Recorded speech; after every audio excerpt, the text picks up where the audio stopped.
Alright, now it's time to go to Rionosis as mentioned. Again, Space Brazil. Beautiful. What Space Britain would be like. Our operatives were unable to dig up much on the Kingpin, which, considering our Ha! Kingpin. What an original name. It is clearly based around the mythos of a lot of Italian and German immigrants going to South America after World War II meant they were trying to organize crime there. Which I can imagine there still might be a percentage of some kind, but this takes it to the extreme. So, you wanna know about these tales? The game, we don't get a new gameplay style, thankfully, but it's a tally mission. You need to stay very close to the Kingpin, but at the same time, not too close. It's just my God, they really did want to make a Sly game. Pretty much. I mean, at the very least, with Sly on stuff like, for example, Infamous, you had the option to stay on the rooftops, but here you don't really get the luxury. Instead, you need to get close to those particular merchandise stations, where Clank just decides to put a very, very non-convincing disguise, and this is just enough to have that. I keep forgetting her name. The whole cornucopia of fruit hat is a reference to a singer and a dancer, I forgot who she's called by. Both Donald Duck and Daffy Duck respectively have cosplayed as her. Interesting. Miranda something, I forgot the name. It was also a gag in the Cat in the Hat live action movie. Oh, right, the one with like the fruit and... the fruit hat, basically. Yeah.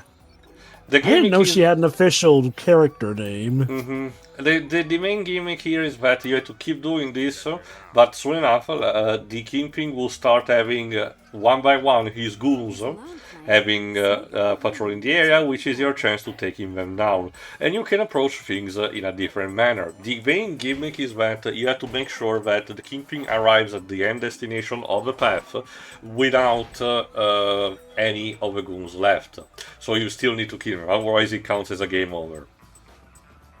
But you can take them down, all of them, as soon as possible, like one by one at each station as soon as possible, and you will get a skill point for that if I recall correctly. But afterward, the Kingpin will start running and you'll need to tally again. Or you can take your sweet time and actually making sure that he stops at every single station to get another skill point. Above everything, this is one of the moments that that the game expects you to replay a lot if you want to get different skill points. So it can get a bit frustrating. So I guess I get why. It's one of the ones that emphasizes the stealth and the spy techniques of Clank. Pretty much. Again, I don't want to knock the game on a developmental level, because it does feel like they had passion and whatnot. Again, it's weird. Like, I feel like they had at one point in mind this game being a spin-off, but still persist with making it a mainline game. I don't know, there's just something about it that's having it miss the true distinction of being a spin-off. Also, out of nowhere there was another weapon for Ratchet without much of an explanation. Sure, Adrianica tended to have that, but it was in the main path, but this was just tucked in a corner for some reason.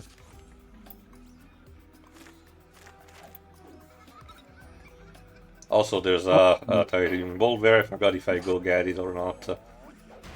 Funny coincidence that all the people he has to deal with are robots themselves.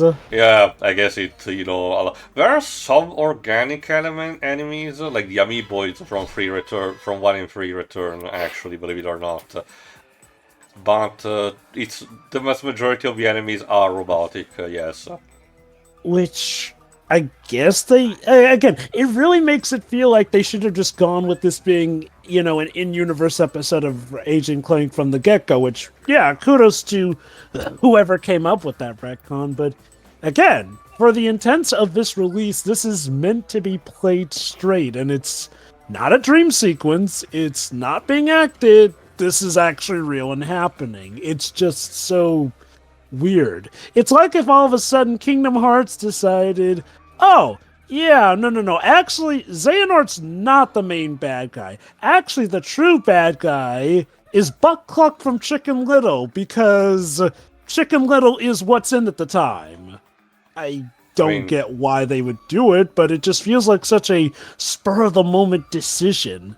I'll give them credit, they were dedicated to it, but that doesn't make it any less confusing. But mind you, okay, it is true that only in Kingdom Hearts 3 they had the, not retcon, but the dimension event. The summons were based, the summons in that were based around lingering Sora's memories, and thus made it Wreck-It Ralph standing out, and Union X had to explain, you know, why is it like that. Yeah.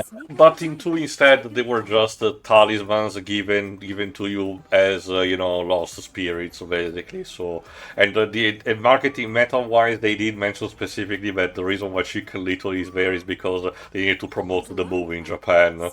Which, I wonder how that went out, considering the quality of the product.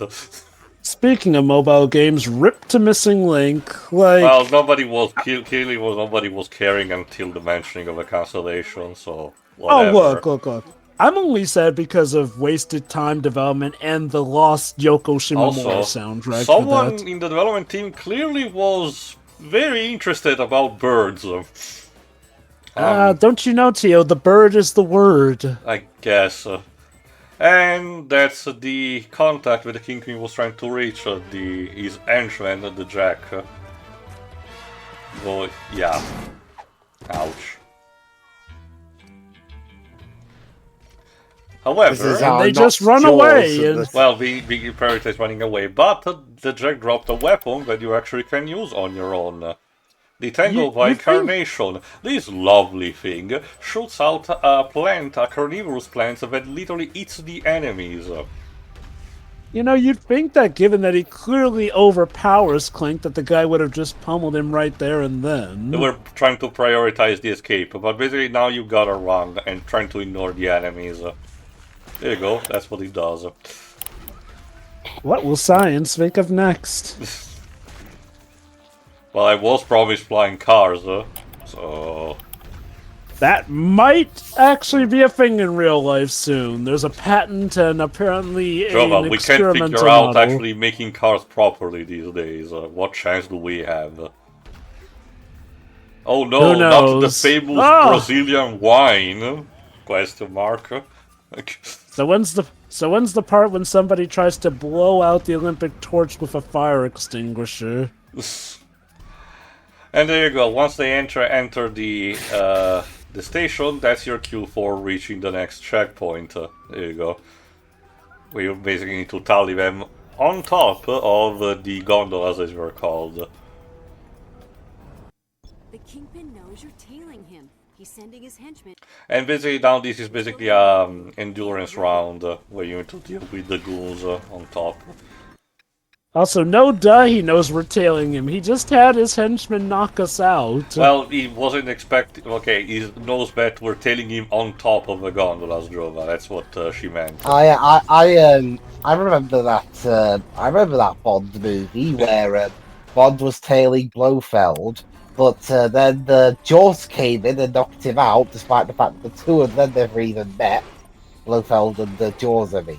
Yeah. And then the Jaws just randomly leaves Bond on top of a bunch of flying ships for Bond to try and punch his way out, and he can even somehow jump through the air onto the ships. That, but I don't even remember what that film was called. It was crazy. It's the Italian bootleg Bond. Oh, no. That was the most beautiful recap of Moonraker I've ever heard. Well, no, it wasn't in space, so... No, it's not in space, and I mean, honestly, I don't even think that. I don't really think that much of Moonraker. No, like, the reputation I garner from the fanbase about Moonraker is just, it's flipping silly. Yeah, it is. It's one of the cases of it's bad, but it has a charm enough quality to it to be enjoyable compared to just outright bad movies like Quantum of Solace. It's a cinematic junk food. Aside from really screwing over Jaws. I mean, they give him a lot of interest in the end, so I guess that has to count for something. Oh, really? Joss finds love. I honestly thought Yes. he died. Yeah, he does. Yeah, he gets turned into a klutz in So- Moonraker. If I'm that's any surprised I consolation, didn't- the Nintendo 64 game actually gives him a more of a higher reputation. So I'm guessing that in later Bond films we actually get recurring henchmen who are allowed more depth. Well, It's don't get it's too like how excited, in basically.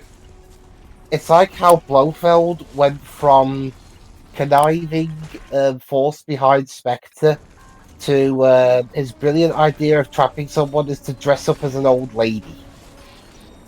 Himself? Oh god. Yeah. I mean, to be fair, that was the plan of the initial villain from Thunderball. the beginning of Thunderball, yeah. Diamonds Although, Are Forever from- is the film I referenced. Although, to yeah. be fair, from what I recall, Thunderball is not highly regarded No, amongst the it fan isn't. base. I've heard mixed things about the pseudo remake, though. Never say never again. It depends. Some think it's better than Thunderball. Some think it's worse.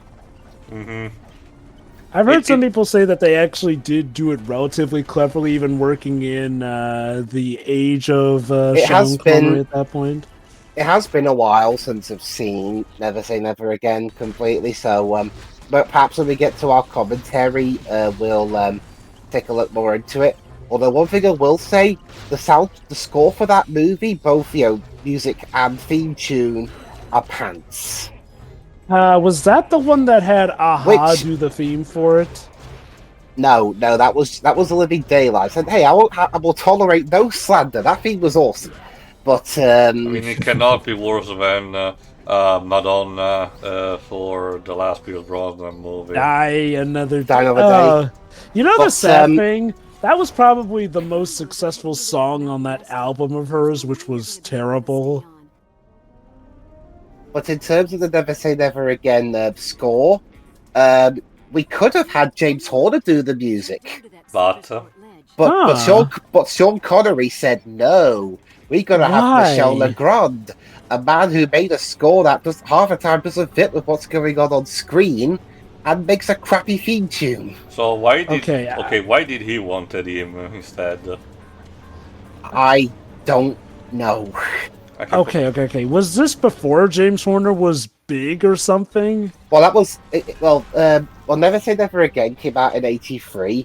Would have only have been a year or two after Wrath of Khan. So Oh, right, no. Horner did that, which It's yeah, actually no, one of the that better score was Star Trek movie scores. So even that early James Horner was, knocking it out of the park. What a god! Sadly, now an opportunity we'll never get due to his unfortunate passing. But James Horner doing a Bond soundtrack sounds like Yeah, genius. even if it's not an official one. But I mean, granted, he would have been handicapped by the fact that he couldn't use the Bond theme. But I mean, it's James Horner; he can make his own awesome theme. But no, Look. instead we get that. Look, James Horner was able to make a fantastic original theme for the Zorro franchise with Mask of Zorro. I bet you, if he had been allowed to cook, he might have made what some might consider the new definitive Bond theme. All right, we Hey. have one key to actually pick lock in this, and after that we get our boss fight. Although it's not exactly as you might think, trust me. I would like to thank Sega for making Puyo Puyo the means of hacking a system. We could not reference that this is the Western version, so we had to come up with a new title. Oh, sorry, a Dr. Robotnik's Mean Bean Machine. Yeah, let's go with that.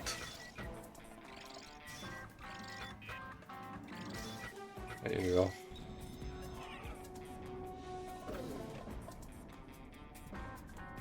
Alright then. Yeah, it's after this ramp. There you go. Yeah, I will agree that this is definitely one of the best soundtracks that the franchise has had. Moment, please. My shoe is untied. Glass jaw. Damn! Clank's apparently been hitting the gym if he was able to sock him out like that. The tricheur. Ah, yes. Guess that explains why they chose to run instead. You are not the only one with an ace up their sleeve. Boo. Meanwhile, Let's see what happened with Qwark. Excuse me? This is where the magic happened, my friend.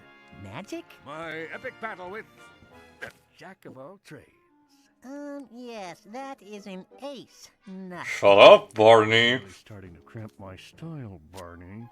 As I was saying, Jack and I were locked in battle mano a mano with my blaster jammed.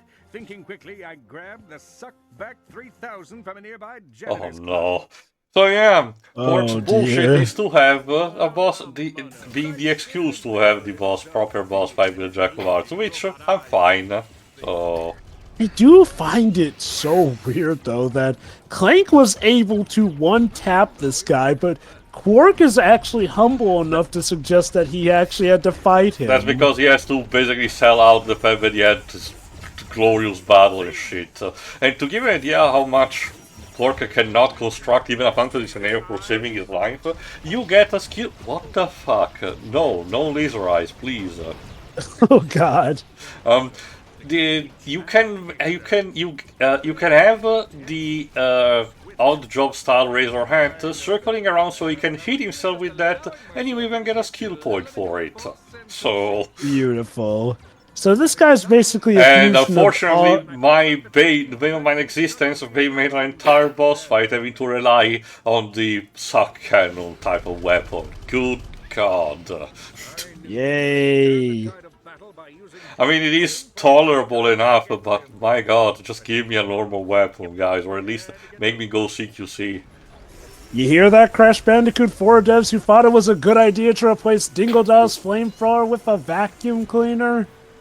Don't you see, Drova? It's a Dingle for a new generation or something, I don't know. He's a good guy now. He says bastard when they didn't blow guess. up his stuff, huh? So... Show off that Australian slang, or the Australian will to swear. And according to the cutscenes, he's apparently into entropy, being infatuated with his AU self. Good God. Well, we will have quite a bit to talk about what potential fetishes may have been on board with the Crash 4 development process, but I mean, to be fair, anyway, it's the same team that did the Spyro Ignited trilogy, which showcased they were really into dragons. My God. Dragon, spawner, and bunnies. But yeah, it is. So this guy, from what I can surmise, is basically a fusion of Jaws and Oddjob. Basically, the typical henchman that you can guess from a spy story.